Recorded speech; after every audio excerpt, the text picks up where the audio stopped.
Alaska, one of the last truly wild places and the dream destination of millions of people. Thrill seekers, adventurers, spectators, anglers, and hunters alike, and one of the absolute top prizes of the Alaskan outdoors. The Dall sheep. Majestic, demanding, and elusive, the Dall sheep reigns supreme on top of the world. This video is the culmination of 45 years of plans, dreams, and sacrifices made for an epic adventure here in Alaska.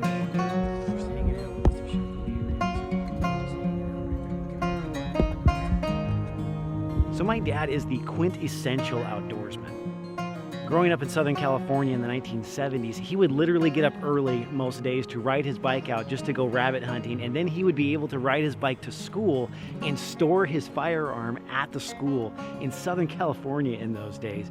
He always loved the outdoors, but because of his situation, he could pretty much only dream about the adventures that he could read about in magazines or see in the old movie reels. High mountain adventures, exotic creatures, places rarely seen by other human beings. And one of his absolute heroes was Jack O'Connor, a writer for the Outdoor Life magazine. Jack O'Connor traveled all over North America and hunted pretty much everything that you could. I can remember so many trips with my father growing up as we're out hunting deer and elk, Jack O'Connor in Alaska stalking grizzly bear or facing down a moose or climbing to the top of a peak looking for Dall sheep.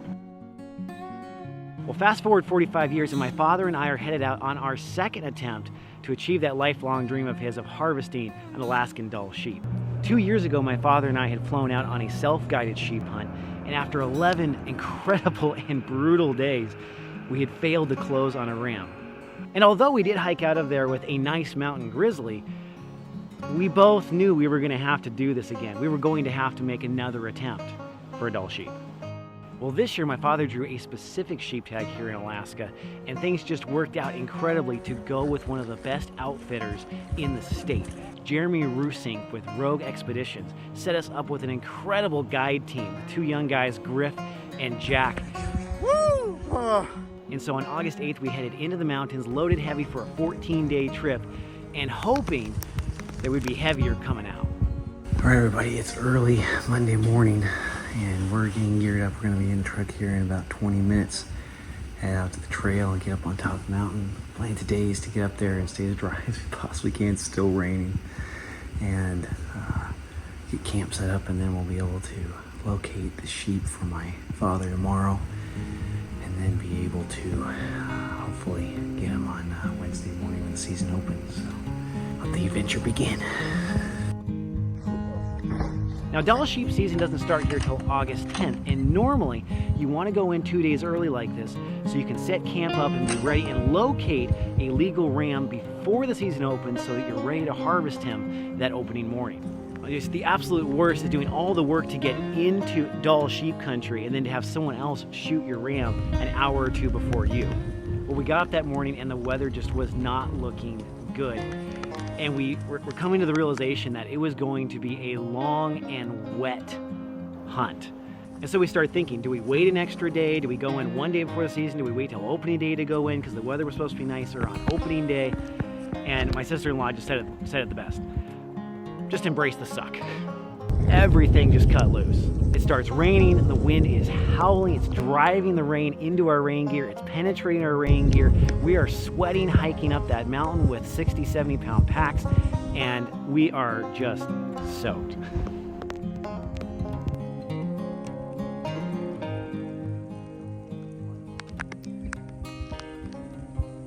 Even my kids know that. I love taking my kids out in the woods, but they know that here in Alaska, there are a number of rule number ones.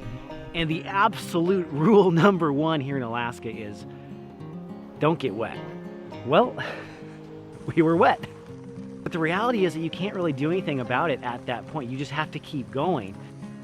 7 hours later, I finally get to climb into my sleeping bag, and I was not doing good. I'm inside a down sleeping bag in a tent. I've got thermal layers on, and I put down pants and a down jacket on top of that. And I remember laying there thinking, this is only day one. All right, everybody, we are in the tent, day one. It's been a long, wet day. Gone probably 7 miles. Now we're in the tent. Got our pads all set up, sleeping bags, fence pillows. I'm ready to go to bed. See you in the morning. The only saving grace to that situation was I thought we had camp set up and we were going to be hunting, doing day trips out from this central camping location. Well, I wake up in the morning and our guide, Griff, just wrecked me.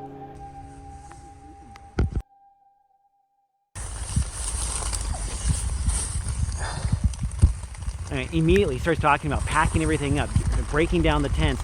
We're gonna go over the ridge that we're camped just below. We're gonna check it out real quick. We're gonna scope for sheep, and if we don't see anything, we're gonna go over to the next basin. And it just hammered me. I'm thinking, there's no way. I'm looking at this huge basin in front of us.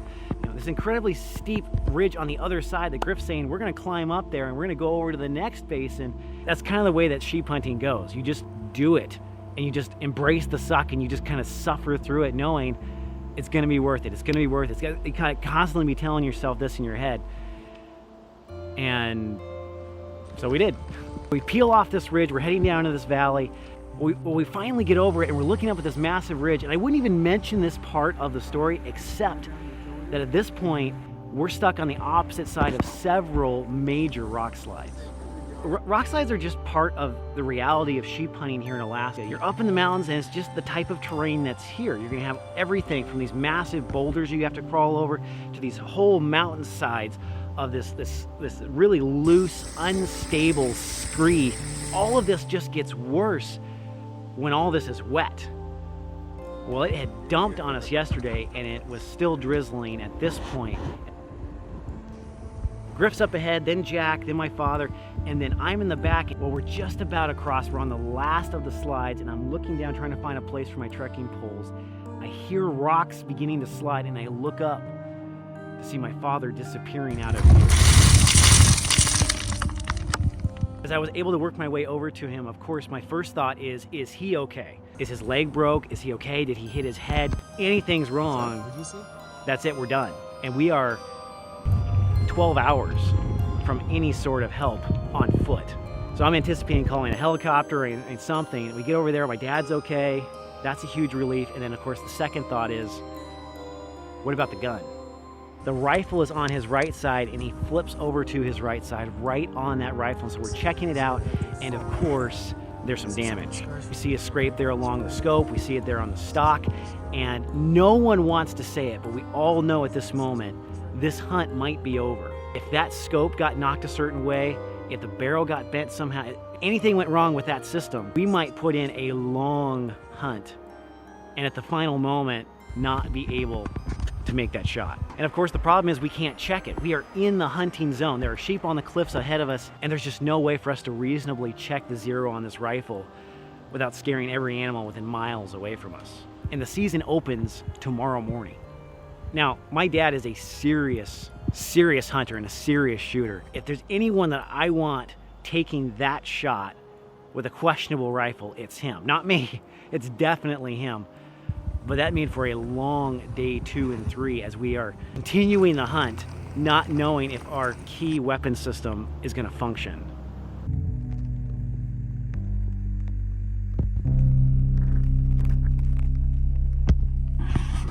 We got some rams, I think, just on the other side of this hill. We just started to cruise over, and Griffith topped out, saw him drop back down, grabbed his spotting scope, and heading over there, get a good look. Say hi to Jack. That's Jack right there. Day 2 ends hours later on top of that ridge that we were looking up at when my father fell.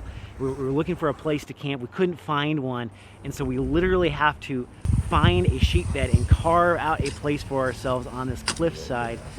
And it's steep. My dad actually lost his sleeping pad. He tossed it to me. It hit the side of the tent and started rolling down that hill, and it just did not stop. And all night long we're laying there just praying that we don't roll over and down the slope, because there is no way we're gonna make it back up.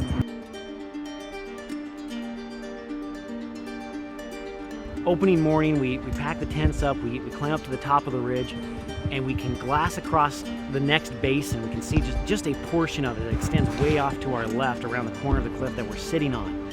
And about 2,000 yards away on the opposite ridge lines, we can see 11 rams. Now these sheep are a long way off, but Griff's saying, I think one of them is a legal ram. That opening day, from start to finish, was probably the most terrifying of the hunt. We started out on top of this really high, steep ridge line, and we've got to come down off of that, all while staying out of sight of these sheep so we don't possibly spook them. You know, sheep, because of the terrain in which they live in, they're fairly easy to sneak up on if you can stay out of sight. But man, I've had sheep at 2,000 yards, 1,500 yards, I mean, way off, see us and start running and they just not stop. I've seen them just run and climb over mountains when they saw us at 2,000 yards. It's just unbelievable. So we're trying so hard to stay out of sight. We're going not only down this hillside, we're sliding down a rock slide. We then get into this narrow gorge. We're having to climb over these wet, like mini waterfalls. And I'm just thinking the whole time, I mean, someone's gonna get hurt on this. We drop almost everything and take just really light day packs and almost immediately start heading up the opposite ridge, trying to get in a position where we can get a close look at those rams to see if that one or maybe another one would be legal. So we're trying to hug the side of the mountain and then climb up over these rock edges and then down the other side and up another one and down the other side. We did this for several hours trying to stay out of sight of these sheep. That was probably the most dangerous part of this hunt. My father and I both were experiencing a level of vertigo, just constant for hours being on this hillside where we're looking down. And we finally make it to the top of the ridge and start working our way down toward that group of rams.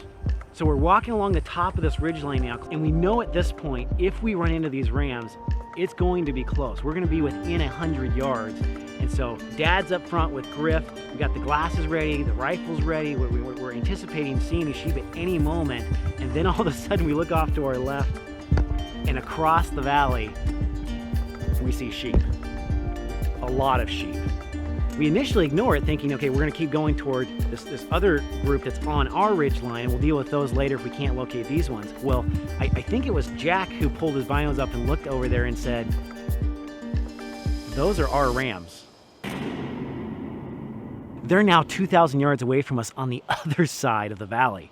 So we pull the Swarovski out there, we're looking at the sheep, and Griff locates the sheep that he had seen earlier in the day. And at this point, we're totally frustrated. We're exhausted. There's maybe 3 hours until dark, and we're trying to figure out how we can get down the hill and up the valley, and if we have time to stalk them and everything. And then all of a sudden, out of the bottom, the place just explodes. Sheep after sheep after sheep are crossing the valley and running across it. They're sprinting across the bottom of it from further up the ridge that we were on, across the valley floor and up the other side toward where those 11 rams are. And they just keep coming. After about an hour, there's over 30 sheep on the other side of this valley. And there's just no way that we're gonna be able to approach them with the time that we have. And so the decision is finally made. We're gonna slide back down the hill. We're gonna get in camp. We're gonna rest real good. And we'll be back up here in the morning and see if we can find that ram. We get back to camp, slide into our tents, which is such a long day. We're so thankful to be in our sleeping bags, going to sleep.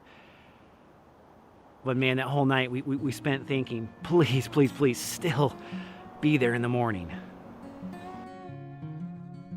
The next morning we wake up, it's the 4th day of our trip, it's the 2nd day of the season, and you know, we're excited to get up the hill and see if those sheep are still there, but there's this almost like butterfly feeling in your stomach. I don't think they're gonna be there. And even if they are there were so many of them, like how are we ever gonna approach them? Well, you just gotta go. It's sheep hunting, you just gotta go. So we're walking up the creek, trying to stay low. We literally crawl our way up this little knoll, get the scope set up, and sure enough, those rams are still there, and the legal one is sitting right on top of the whole group. He's up there on top, looking down on everything, including us, about 1,500 yards away. So as we slide back down the hill, we realize the sheep are looking at us, and we can't quite get low enough and stay out of sight. So we decide to drop most of the gear right there at the bottom of the valley, take the essential things, and literally slide down toward the creek on our butts, crawling through the grass, trying to keep anything, a stalk of grass, a flower between us and the sheep, as Griff keeps looking up with his binos and seeing that ram is looking right at us. at about 1,600 yards. Well, we finally get down to the creek bottom. We're out of sight of the sheep. We jump across the creek and we start climbing up high. We want to stay high and out of view of those sheep. We're working our way around the ridge line, trying to be quiet, trying to stay together. As we're sneaking along this hillside, we're able to observe those sheep from down there. We're sliding up here along this hillside out of sight. We're trying to keep around these rocks. You can see right here, there's another line of rocks. It's gonna put us about 500, 600 yards from that ram. And hopefully, that guy will close the deal for us.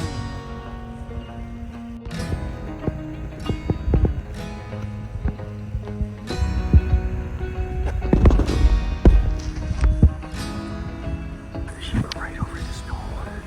At least they were 500 yards or so. We're spotting them back down there.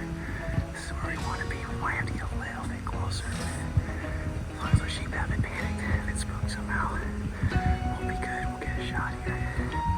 Here we go. Griff slides his head up over the edge with his binos and says the ram's at 600 yards. Now, normally that would be an acceptable distance for my father to shoot at, but again, in the back of all of our minds, no one said it. No one has said it for 2 days now, but every one of us is thinking, will that rifle be able to function? So Griff says, you know what, we're gonna get a little bit closer. Problem is, there are 2 more rams between us and the main group, and again, that ram that we want to get a shot at is at the top of that whole group. He's way up on the top of the ridge, looking down over everything.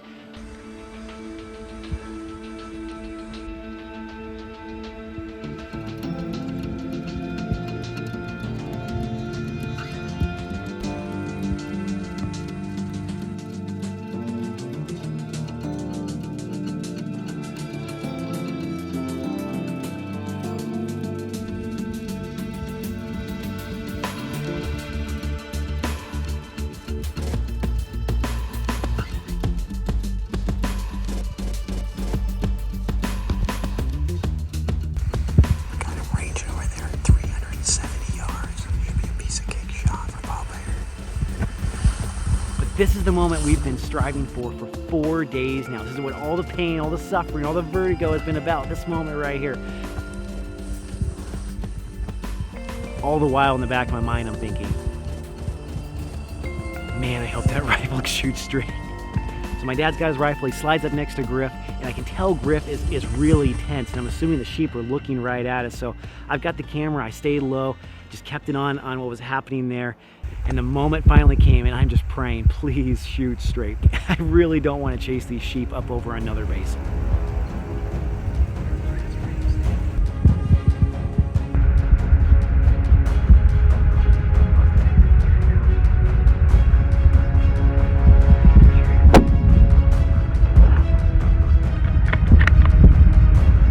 Okay, second man from the left. Yep.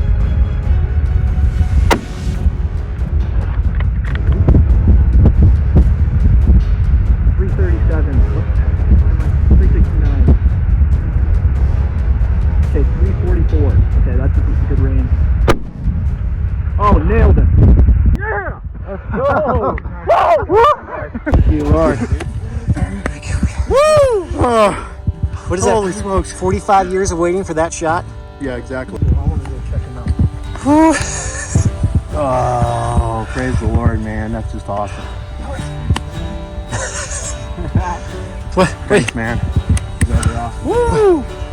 Nice. Right there, guys. 344 yards. Boom. That is 45 years, right? You waited 45 years to kill a Dall sheep? I'm 54, so I've waited 54 years for that shot right there. Oh, he's rolling. He's rolling. Yeah, there he goes. You see him right there. There we go. He's done.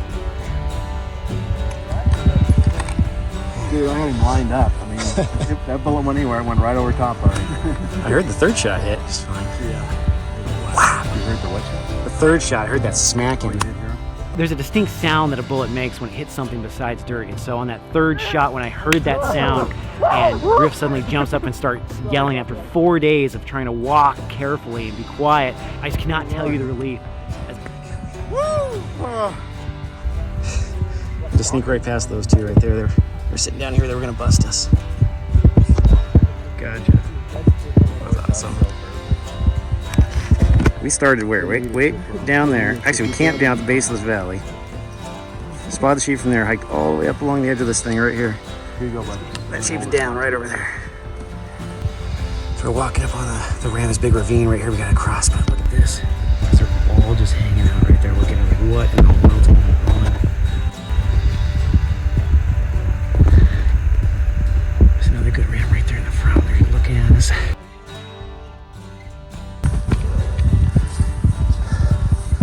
There he is right there. That moment walking up to that sheep was just incredible. Seeing those other sheep up on the hill in front of us, just kind of taking in the atmosphere now that all the stress, all the pressure was off. Like, it's done and now we get to enjoy it. That's crazy. It was just such a great moment together there with my father.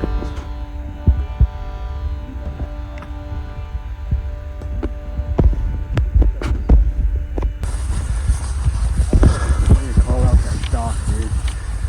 That was epic.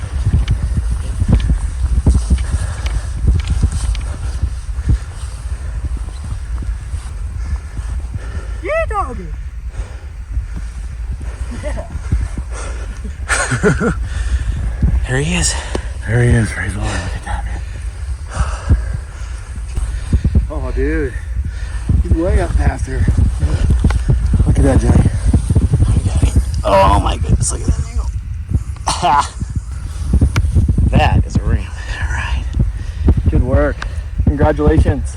Oh, you guys did all the work. That's only 8. I think so. What do you think? It might be 9. It's 8 or 9.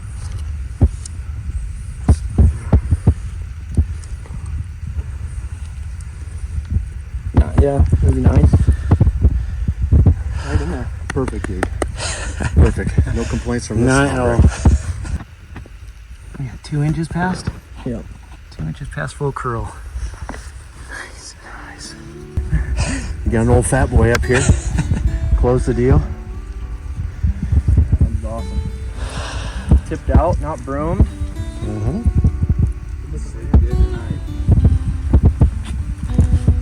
Those things will get them everywhere. Yeah, they're soft, aren't they? Yeah. Softer than you think.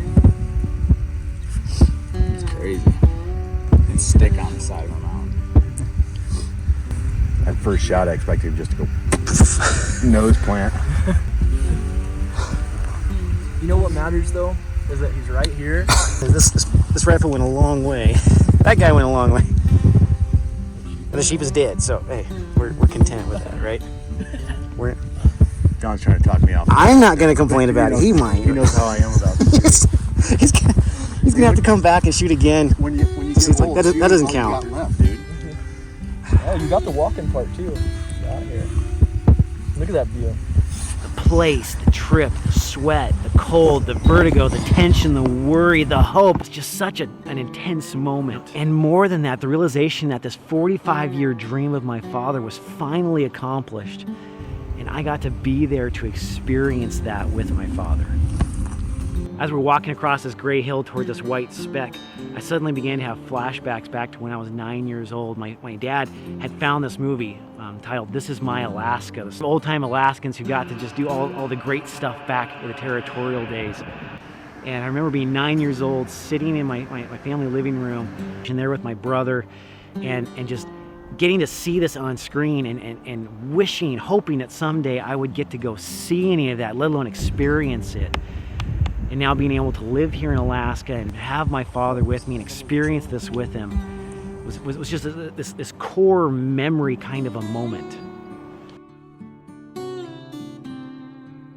Frustrated, we had a really good buck tag and we muffed a couple of things. Now 23 years later, I'm touching this dream. Those few minutes of sitting there with my father were the most rewarding of the trip by far. As Griff and Jack went back down the hill to get the packs, my father and I got to sit there for a short while and just got to take in everything that we had done, everything we'd experienced from the previous trip, from this trip, even back through the decades, and get to talk about those things. Hey, remember that time we watched This Is My Alaska, that time we had those crab claws, that time that we went deer hunting, and I'm like, yeah, I remember that. That moment there together was so deep, far more valuable to me than any set of horns, any sort of meat that we would get from this trip. Just being able to be there with my father and share that moment with him was the whole culmination of that trip.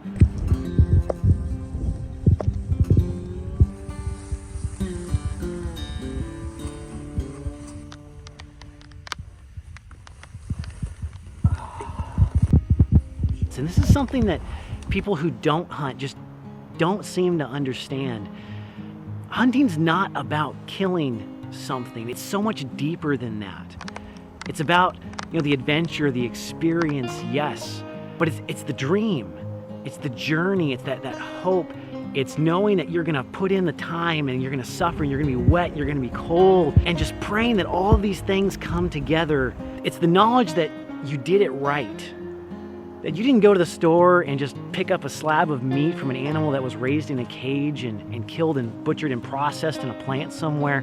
This animal lived free and wild, and you pursued it fairly, and you sacrificed for it. You harvested it cleanly and ethically. It's this sense of satisfaction that this animal's life, as sad as it is that its life is now gone, that life is not wasted, that its life is going to sustain more life. Pride of feeling that you've provided food for your family in a way that your ancestors have, literally forever. The satisfaction of knowing that you accomplished something that so few people would ever even attempt, let alone be able to do. And when you bring that meat and those pictures and those stories back, you get to incorporate other people into this moment that you got to experience. Being a hunter is so much more than just harvesting an animal. For people who truly love and appreciate not only the outdoors, but the hunting experience, it's about the people that you spent time with, these people who come to really matter with you and you got to share that moment with. And it's about those memories that you created together that will last throughout your life.